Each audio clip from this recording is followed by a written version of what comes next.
So if any of you IC Reptiles followers follow my woodworking channel, Quarter Inch Off, you'll know that there's no such thing as scrap wood, that it's all wood just waiting to be used for another project. So I was able to pull out all this unused wood that may be enough for me to make all the frames. Not necessarily the legs, but at least the frames.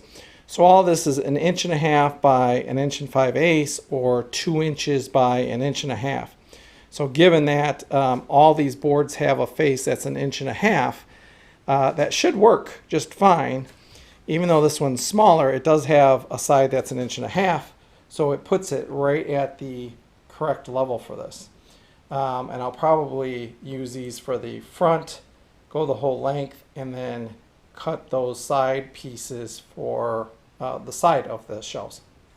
Now I need to make 6 shelves for what I'm building. So my next step is to measure all this out and make sure that I've got enough or cut more if I need it. I've got some other scrap wood here that's got a lot of knots and some divots in there I don't know that I would use. But I'm going to try to use the stuff that I have, A, to get rid of it, because free wood is free wood, and also create some more space since I'm running out of space to put wood. So lucky find for me.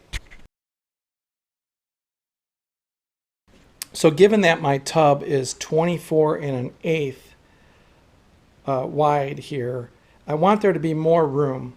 So I want there to be at least 3/4 of an inch on either side. So the screen is never going to touch the tub. This will be elevated and a screen stapled to the bottom. They'll be close, but not rubbing on it. Otherwise, the roughness of the screen underneath here rubbing on the tub will rub it. So the tub will be, mounted lower than this. Not enough for the skinks to crawl out of. But I want that 3/4 inch over on each side. So when I go to screw in the rails, or the legs, sorry, next to this, and I put a rail underneath here, I've got space to do that. And then when I'm pulling the tubs in and out, I don't have to fight sliding them in or out, given the short distance of the legs. So to do this, we had calculated 24 1/8 wide. I'm adding 3/4 to each side, so that's 1.5 inches. So I'm going to make the front pieces 25 5/8. Now the overall distance is 36. So I'm going to take this measurement minus times 2, minus 1 for the front and 1 for the back. And then I'll figure out the measurement in between for the side rails.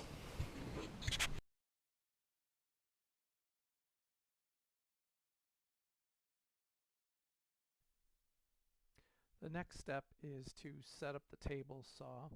I start by aligning the blade to how wide I want the cuts to be. And then I send my scrap through to get the frame, front, back, and sides ripped to the dimensions I want. I believe I set it to 1.5 inches here.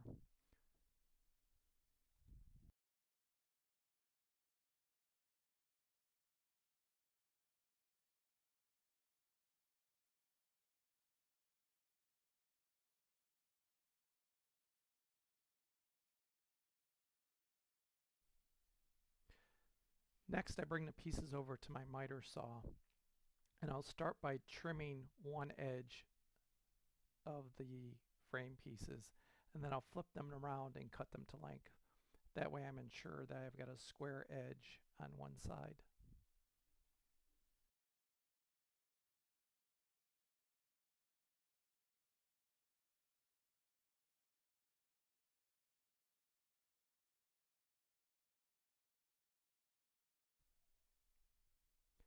Now that I have all the frame pieces cut for the first shelf, I'm going to align the front and back and just measure to make sure that they were coming out to a square length.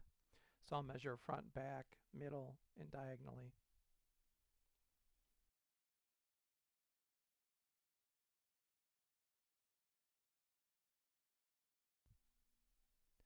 Now that the pieces look correct, I'm going to grab a tub and put it on the shelf just to see what it will look like and make sure that my dimensions are all correct before continuing. Okay, so we have the frame made here. This is the top of the frame. The screen would be stapled to the bottom of this. So I threw in this center cross piece. Not exactly sure where I'm going to want to slide it in here, and it doesn't have to come to the top here since I just need it on the bottom for the screen to staple into. As I put lights on here, I don't want it to bend the screen down.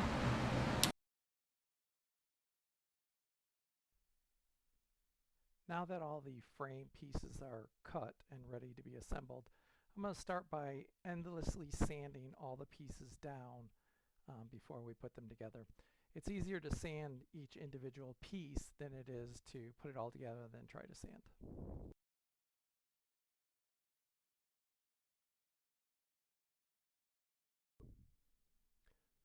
To assemble the shelf frame together, I decided to use pocket holes. So here I pull out my Kreg pocket jig to start cutting holes into the ends of the frame pieces.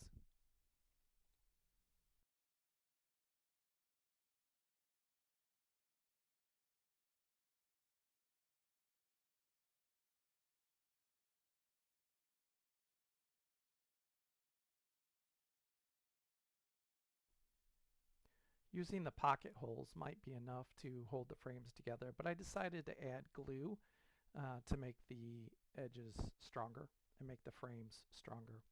I had a major fail here though, as the glue was clogged and not coming out of my bottle, so I just grabbed a shop rag and spread the glue out on the wood.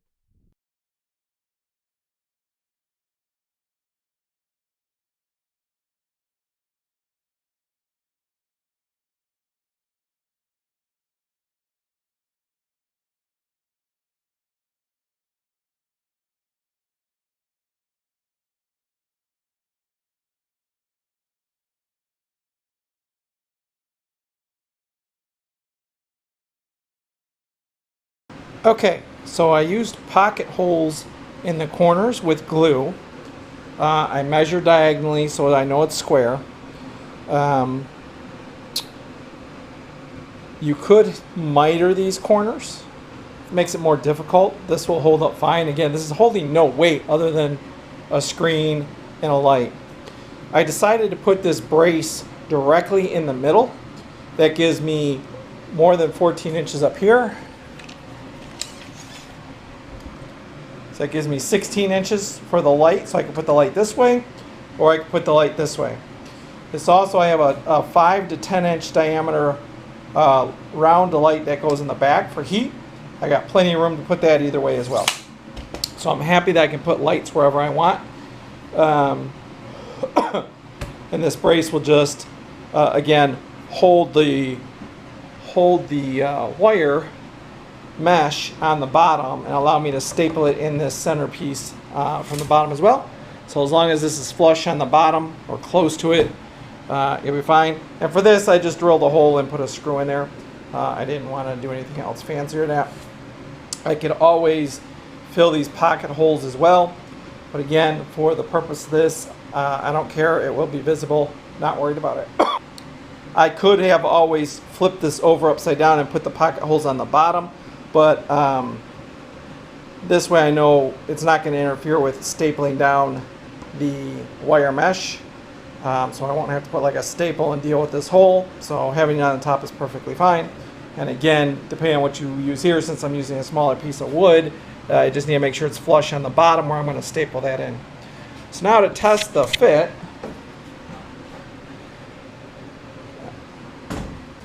so to test the fit of this, as you can see down the side there, the tub does bend in the middle there. But there will be another railing that sits here, so this slides out. So this will actually be up a little bit to allow some movement there. And then I'll just have to center this tub where I need to. But once again, you can kind of see it bowed out here. But once you put the side rails on, it'll push that in and not be a problem. From the front, we're good. Back, there's probably a little bit of extra. Yeah, a little bit more in the back, so I can push that forward a little. And there you have it. It's glued, it's screwed. I'm going to paint these first before I put the wire on it, so I don't get paint all over the wire when I do that, and then I can move on. So for now I'm going to make the other 5 shelves just like this, and then I will return when I'm ready to staple the bottom on.